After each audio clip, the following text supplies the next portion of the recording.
அதாவது இந்த ஆட்சி துவங்கியிருப்பதே ஒரு மோசமான அறிகுறியாகத்தான் இருக்கிறது. ஏற்கனவே செயல்படுத்த திட்டங்களை நிறுத்துவதும் பெயர் மாற்றுவதுமாக இருக்கிறார்கள். ஆனால் தொகுதியை பொறுத்தவரை இந்த திட்டங்கள் எல்லாம் கைவிக்கப்பட்டால் நாங்கள் பொதுமக்கள் நிச்சயமாக சும்மா இருக்க மாட்டாங்க. ஏன்னா ஒரு நீண்ட நாள் கோரிக்கைகள் நிறைவேற்றப்பட்டிருக்கிறது, தொகுதியுடைய வளர்ச்சி பணிகள் நிறைவேற்றப்பட்டிருக்கிறது. எனவே பொதுமக்களே அதற்கான கேள்வியை கேட்பார்கள், வெளியிடுவார்கள். இன்னைக்கு தவேகாவுடைய கூட்டணியில் இடம்பெற்றிருக்கின்ற எங்களுடைய பழைய தோழர்கள் எல்லாம் அவர்களால் தவேகாவுடைய செயல்பாடுகளை ஏற்றுக்கொள்ளவும் முடியவில்லை. அதே சமயத்தில் எடுத்த முடிவுகளால் பின்வாங்கவும் முடியாமல் ஒரு மன உளைச்சலில் இருப்பதை தான் அவர்களுடைய பேட்டிகள் காட்டுகிறது. குறிப்பாக இந்திய கம்யூனிஸ்ட் கட்சி வீரபாண்டியன் அவர்கள் மிக தெளிவாக பேசக்கூடியவர், மிக தெளிவான கொள்கைவாதி. ஆனால் ஒவ்வொரு நாள் காலையும் மாலையும் அவர் அளிக்கிற பேட்டியே அவருக்கே அது வித்தியாசமாக இருக்கும் என்பது எல்லோரும் உணர்ந்திருக்கின்ற சூழல். எனவே காலம்தான் இதற்கெல்லாம் முடிவு சொல்ல வேண்டும்.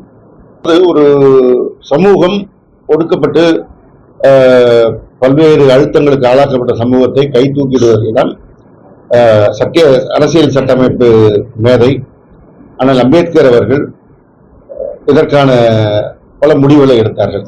அதனால்தான் விடுதலை சிறுத்தைகள் கட்சியின் நாடாளுமன்ற உறுப்பினர் அண்ணன் ரவிக்குமார் அவர்கள் இந்த பெயர் மாற்றம் சரியாக இருக்காது என்று சொல்லியிருக்கிறார்.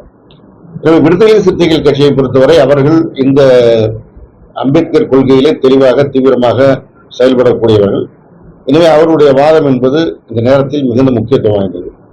நீங்க திராவிட முன்னேற்ற கழகத்தின் கூட்டணியில் இருந்தபோது அவர்கள் நினைத்த நேரத்தில் அன்றைய முதல்வராக இருந்த திராவிட முன்னேற்ற கழக தலைவர் அவர்களை சந்திக்கக்கூடும்.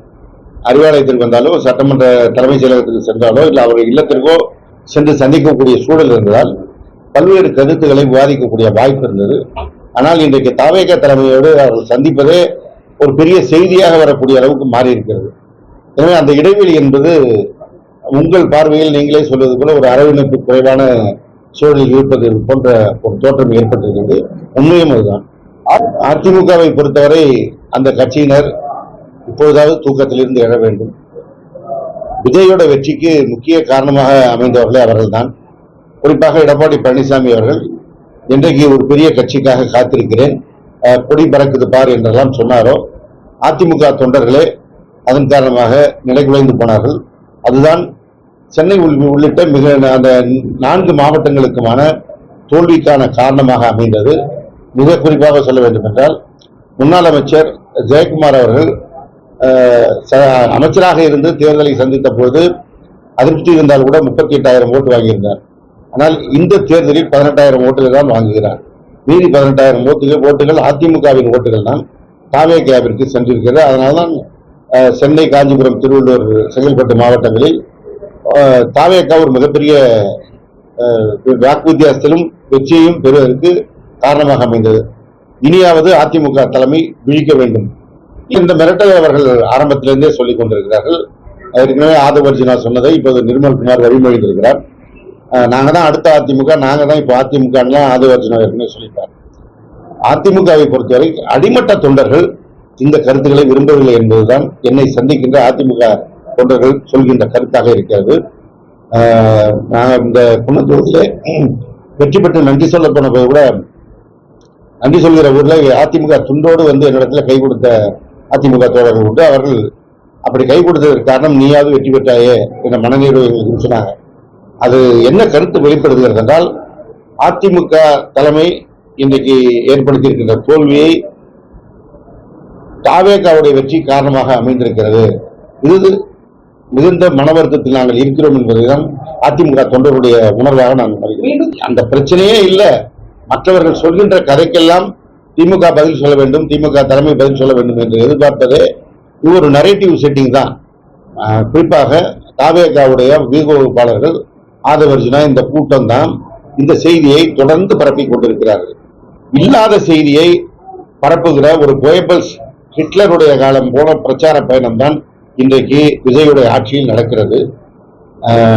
விஜய் கரூர் செல்வதை ஒரு காலமும் திமுக தவிர்ப்பதற்கு நீதிமன்றத்திற்கு செல்லவில்லை. ஆனால் அன்றைக்கு வந்த தலைப்பு செய்தி பூராவும் விஜயுடைய ரூட் மஃபியா மூலமாக விஜய் ஏதோ கரூர் செல்லாமல் தடுப்பதற்கு திமுக மனு போட்டிருப்பது போன்று செய்தியை பெறுகிறார்கள். திமுகவின் மனு என்ன நீதிமன்றத்தில் தாக்கல் செய்யப்பட்டது என்று வெளிப்படுத்தப்பட்டிருக்கிறது. அதில் அந்த வார்த்தையே இல்லை. எனவே தொடர்ந்து அவர்கள் செய்வதெல்லாம் தலைப்புச் செய்திகளை கொடுத்து அதன் மூலமாக மக்களை திசை திருப்பலாம் என்கின்ற எண்ணம் தான். அதுபோன்றுதான் திமுக அதிமுக குறித்த செய்திகளும் திராவிட முன்னேற்ற கழகம் முழு செயல்பாட்டிற்கு களத்திற்கு வந்துவிட்டது. 6 மாத காலத்திற்கு இவருடைய சில விஷயங்களை நாங்கள் விமர்சனம் செய்ய வேண்டாம் என்று எங்கள் தலைவர் விரும்பிய காரணத்தினால் பொறுத்திருக்கிறோம். ஆனால் மக்கள் பொறுத்திருக்கவில்லை என்பதை நீங்கள் உணர வேண்டும். கன்னியாகுமரியிலே ஒரு கஸ்டடியல் டெத் ஏற்பட்டிருக்கிறது. அதன் மூலமாக சபரிவர்மன் என்பவருடைய உயிரிழப்பிற்கு பிறகு அங்கு என்ன கொந்தளிப்பு நிலவுகிறது என்பதை இன்றைக்கு நாம் பார்த்து கொண்டிருக்கிறோம். அதே போல பழனியில அறநிலையத்துறைக்கு சொந்தமான இடத்தை தனியார் ஒருவருக்கு விற்றது குறித்து இன்றைக்கு நீதிமன்றம் மிகுந்த கண்டனத்திற்குரிய செய்தியாக பார்த்து அவர்கள் அதில் ஒரு தீர்ப்பு வழங்கியிருக்கிறார்கள். ஆனால் அதையும் மூடி மறைக்கிற விஷயமாக, அதை திசை திருப்புகிற விஷயமாகத்தான் இந்த அமைச்சர் பெருமக்கள் பதில் சொல்லிக் கொண்டிருக்கிறார்கள். எனவே மக்கள் களத்திற்கு வந்து விட்டார்கள். எனவே நிச்சயமாக திராவிட முன்னேற்றம் எதிர்காலத்தில் இந்த அரசை முழுமையாக வெட்ட வெளிச்சப்படுத்தி திராவிட முன்னேற்ற கழகத்தினுடைய செயல்பாடுகள் தொடரும். அதிமுக மருத்துவக் கல்லூரிக்கு மட்டும்தான் அந்த 7.5 கொண்டு வந்தார்கள். மற்ற பொறியியல் துறை, வேளாண் துறை போன்ற மற்ற ப்ரொஃபஷனல் கோர்சஸுக்கும் அந்த 7.5 விரிவுபடுத்தியது திராவிட முன்னேற்ற கழக ஆட்சி. எந்த ஒரு திட்டமும் படிப்படியாகத்தான் செயல்படுத்தப்படும். அப்படி படிப்படியாக செயல்படுத்தப்பட்டதுல இன்றைக்கு அவர்கள் அடுத்த கட்டத்திற்கு போகலாம். ஆனா ஸ்டிக்கர் ஒட்டிக்கிற விருப்பப்படுவாங்க. திராவிட முன்னேற்ற கழகம் செய்தாலும் அதை அதிமுக செய்திருந்தாலும் அந்த திட்டங்களுக்கெல்லாம் இன்றைக்கு ஸ்டிக்கர் ஒட்டி கொண்டு அதை ஏதோ தான் செய்தது போல தொடர்ந்து காட்டிக்கொள்கிற முயற்சியில் இந்த அரசாங்கம் ஈடுபட்டுக் கொண்டிருக்கிறது. 2 நாட்களுக்கு முன்பாக திராவிட முன்னேற்ற கழகத்தின் ஆட்சி காலத்தில் MRP மூலமாக தேர்வு நடத்தப்பட்டு தேர்வுக்கு அதில் தேர்ந்தெடுக்கப்பட்ட அரசு மருத்துவமனைகளுக்கு இப்ப இவங்க பணியாணை வழங்குறாங்க. ஆனா ஏதோ அந்த 60 நாள்ல இவங்களே அதுக்கு நோட்டிபிகேஷன் கொடுத்து பணியிடத்தை உருவாக்கி தேர்வு நடத்தி அவர்களை தேர்வு செய்து பணி கொடுப்பது போல ஒரு ஷோ செய்யறாங்க. நேற்றைக்கு பழனி விவகாரத்தில் பேசும்போதும் அந்த இந்து சபை அறநிலையத்துறை அமைச்சர் ரமேஷ் சொல்றாரு, கடந்த அக்டோபர் மாதம் நவம்பர் மாதத்தில் எடுக்கப்பட்ட நடவடிக்கைகளை எல்லாம் சொல்லிட்டு தேதி வாரி அவரே சொல்றாரு. சொல்லிட்டு இந்த நடவடிக்கை எல்லாம் நாங்கள் எடுத்திருக்கிறோம் என்கிறார். அந்த நடவடிக்கை எடுத்தது திராவிட முன்னேற்ற கழக ஆட்சி. இன்னைக்கு அந்த இடத்தை கொடுத்ததுதான் இவங்க. இப்ப திமுக எதெல்லாம் நல்லது செய்ததோ அதையெல்லாம் தாங்கள் செய்தது போல சொல்லிக் கொள்கின்ற அதே வேளையில் திமுக மீது ஒரு ஊழல் குற்றச்சாட்டுகளை சொல்லி திமுகவை அழித்து விடலாம்னு நினைக்கிறாங்க. மக்களுக்கு தெரியும் இந்த விடியல் பயணத்தை யார் கொண்டு வந்தது என்பது மக்கள் அறிவார்கள். நான் முதல்வன் திட்டத்தை யார் கொண்டு வந்தது என்பதை மக்கள் அறிவார்கள். இவங்க பேரை வேணா மாற்றலாம், மக்கள் மறக்க மாட்டார்கள். பாஜக எல்லா மாநிலங்களிலும் தங்களுடைய ஆட்சி வர வேண்டும் என்பதை விரும்புகிறார்கள். அப்படி விரும்புகிற போது சில மாநிலங்களில் நேரடியாக அவர்களால் களத்தில் குறித்து செயல்பட முடியாவிட்டால் வேறு சக்திகளை, மாற்று சக்திகளை உள்ளே இறக்குவது வழக்கம். அப்படி அண்ணாமலை பாஜகவிலிருந்து வெளியில கட்சி ஆரம்பித்திருக்கிறார். இது போன்ற கோரிக்கைகள், பல கோரிக்கைகள் எழதான் செய்யும். நீதிமன்றம் இந்த வழக்கு சென்றிருக்கிறது. நீதிமன்றத்திலும் ஒரு தற்காலிகமாக தான் தீர்ப்பு சொல்லிருக்காங்க, மீண்டும் தீர்ப்பு வருவோம்னு சொல்லிருக்காங்க. எனவே நீதிமன்றம் இதற்கு ஒரு முடிவு கட்டினாதான் அடுத்த கட்டத்தில் தொடர்ந்து தேர்தல் நேரமாக இருந்தாலும் இப்போவா இருந்தாலும் 2 பேருக்கு தான் போட்டி, ஒன்று திமுக ஒன்று டிவிக என்று சொல்லி நிறுவ முயல்வதைத்தான் அண்ணன் திருமாவர்கள் குறிப்பிடுகிறார் என நான் நினைக்கிறேன்.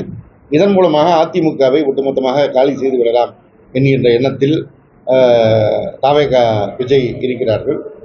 ஆனால் பாஜக இன்னொரு கோணத்தில் இருக்கிறார்கள். இதையெல்லாம் சூசகமாகத்தான் அண்ணன் திருமாவர்கள் குறிப்பிடுகிறார்கள் என்று நான் நினைக்கிறேன். அண்ணன் திருமாவர்களை பொறுத்த வரைக்கும் ஜனாதிபதி ஆட்சி வந்துவிடக்கூடாது, சட்டமன்ற ஒரு கலைக்கப்பட்டு விடக்கூடாது என்கின்ற சூழலில் ஒரு ஆதரவை கொடுத்தது தான் முன்னாடி வலியுறுத்தி சொல்லியிருக்கிறார். இன்றைக்கு நடக்கின்ற நடப்புகள் அவரை இந்த செய்தியை சொல்ல வைத்திருக்கிறது. எனவே எப்பொழுதும் அவர் அரசியலை கூர்ந்து பார்த்து பதில் சொல்லக்கூடியவர். எனவே எதையும் அவர் சொல்கின்ற கருத்து ஒரு கூர்ந்து பார்த்து சொல்கின்ற கருத்தாகத்தான் நான் நினைக்கிறேன். இந்த ஆட்சி அமைந்ததுலேருந்து பார்த்தீங்கன்னா 2 செய்தி தான் போலமா. இந்த ஆட்சி அமைந்ததிலிருந்து, விஜய் தலைமையிலான தாவேக ஆட்சி அமைந்ததிலிருந்து 2 விஷயங்கள் தான் மிகுந்த குறிப்பிடத்தக்கவையாக இருக்கும். ஒன்று, இன்றைக்கு எழுந்தால் என்ன பதற்றமான செய்தி என்கின்ற பார்க்கின்ற ஒரு நிலைமை வந்திருக்கிறது. எந்த ஒரு புதிய ஆட்சி அமைந்தாலும் அந்த ஆட்சி அமைந்த ஒரு 6 மாத காலம் மிகுந்த ஒரு ஸ்மூத்தான ஒரு காலகட்டமாக இருக்கும். எல்லாம் புதிய அறிவிப்புகள், புதிய திட்டங்கள் இப்படி தான் இருக்கும். ஆனால் இவர்கள் வந்த பிறகு இவர்களே பரபரப்பை கிளப்புகின்ற வகையில் ஏதாவது செய்து கொண்டிருக்கிறார்கள். ஆட்சியும் இவர்கள் கட்டுப்பாட்டில் இல்லாமல் இவர்கள் இந்த பரபரப்புக்கு போவதும் குதிரை பேரம் நடத்துவதுமாக இருப்பதால் இவர்கள் கட்டுப்பாட்டில் இல்லாமல் போகின்ற காரணத்தினால்தான் ஒவ்வொரு நாளும் ஒரு செய்தி பாலியல் குற்றங்கள், லாக்அப் மரணங்கள், காவல்துறையோட அத்துமீறல்கள் என்று பல செய்திகள் தொடர்ந்து வந்து கொண்டிருக்குது. ஆனால் ஒரு செய்திக்கும் முதலமைச்சர் வாய் திறப்பதே இல்லை. ஏற்கனவே கடந்த காலத்தில் மாண்புமிகு கழகத் தலைவர் தளபதி அவர்கள் முதலமைச்சராக இருந்தபோது எந்த சம்பவம் நடந்தாலும் அந்த சம்பவம் குறித்து தன்னுடைய கருத்தை வெளிப்படுத்துவார். இங்கே ஏதாவது ஒரு இது போன்ற லாக்அப் நடந்தால் கூட அவரிடத்தில் மன்னிப்பு கேட்டு அவர் அந்த குடும்பத்துக்கு வருத்தம் தெரிவித்த செய்திகள்லாம் இருக்குது. ஒரு முதலமைச்சர் அவ்வளோ இறங்கி மக்களிடத்தில் பழகினார். அதை கூட இவர் கிண்டல் பண்ணார், சாரி சொல்லாதீங்க, நீதி தான் வேணும்னு. ஆனால் இன்றைக்கி அந்த சாரி சொல்ல கூட இவர் தன்னுடைய கருத்தை வெளிப்படுத்துவதற்கு தயாராக இல்லை. அதே போல் ஒன்றிய அரசு மூலமாக பல்வேறு நெருக்கடி வருது, அது குறித்தும் வாய் திறப்பதற்கு அவர் தயாராக இல்லை. அவரை பொறுத்தவரை அவர் என்ன நினைத்துட்டு இருக்கிறாருன்னா, எப்பொழுது அவர் நினைக்கிறாரோ அப்பொழுது மேடை ஏறி தன்னுடைய கருத்தை சொல்லிவிட்டு போய்விடலாம். அதுவே தமிழ்நாட்டு மக்கள் ஏற்றுக்கொள்வார்கள் என்று நினைத்துக் கொண்டிருக்கிறார். அவர் புரியாமல் இருக்கிற விஷயம், அவருடைய ரசிகர் மன்றத்தை சேர்ந்தவர்களும் அவர் மீது ரசிக மனப்பான்மையோடும் வாக்களித்தவர்கள் தான் அவர் சொல்லுகின்ற செய்திக்காக காத்திருக்கிறவர்கள். மற்ற தமிழ்நாட்டு மக்களை பொறுத்தவரை ஒரு முதலமைச்சராக தன்னுடைய கடமையை அவர் ஆற்ற வேண்டும் என்றுதான் எதிர்பார்க்கிறார்கள். இப்படி அவர் எதற்கும் வாய் திறக்காமல் மௌனமாக இருப்பது என்பது மக்களை அவமானப்படுத்துவது போல என்பதை அவர் என்றைக்கு உணரப் போகிறார் என்பதுதான் இன்றைக்கு கேள்விக்குறியாக இருக்கிறது.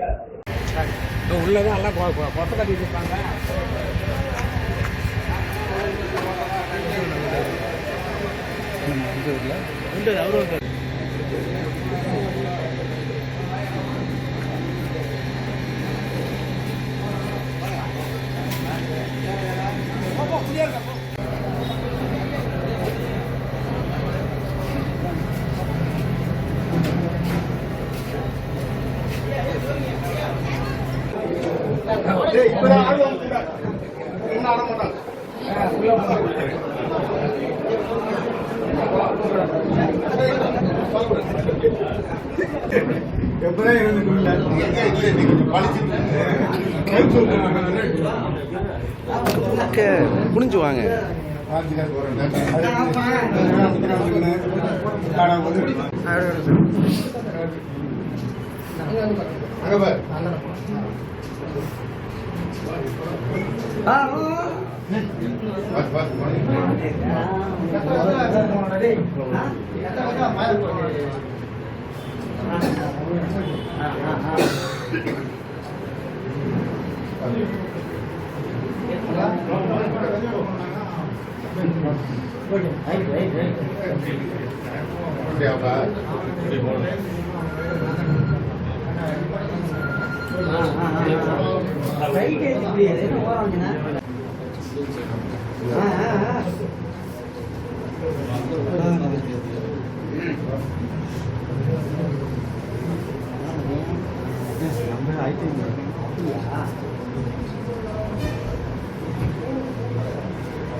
எலும்பு முடிச்சுங்களா?